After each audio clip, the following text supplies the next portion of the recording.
my biggest worry about these drugs for myself is something very simple, which is we have absolutely no idea about the long-term effects of these drugs.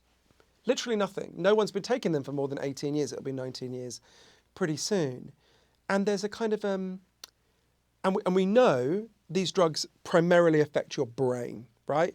Initially, it was thought they work on your gut. There is an effect on your gut, but actually they mainly work by changing your brain. And I interviewed a lot of neuroscientists about what is it doing to our brain. I go through the different theories about this. But, and the concern, of course, is like your brain. That's a pretty intimate part of who you are and who I am, right? It's absolutely core to ourselves.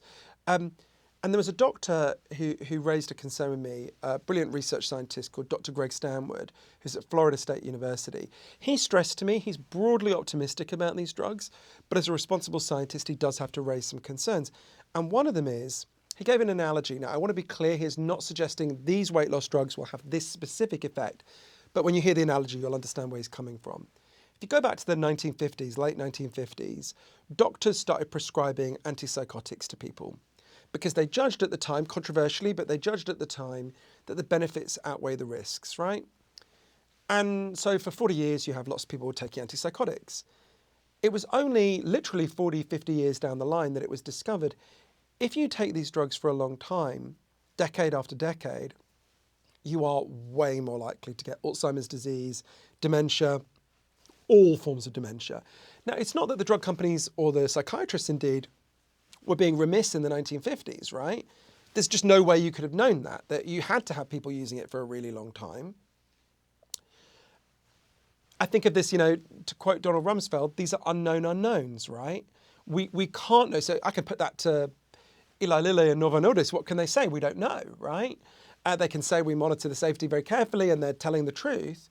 But so I think there's a huge amount of indeterminacy around these drugs.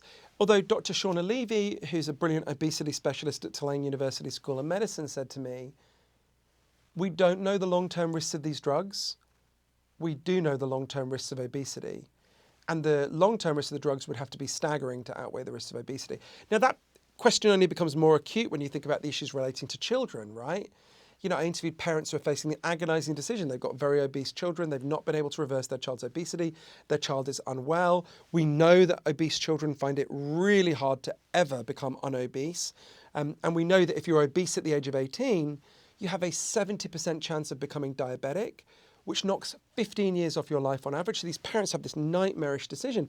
But if they choose to put their child on the drug, that, because the drugs only work for as long as you take them, that's a decision you're effectively choosing for your child to use a drug for like 80 years, right?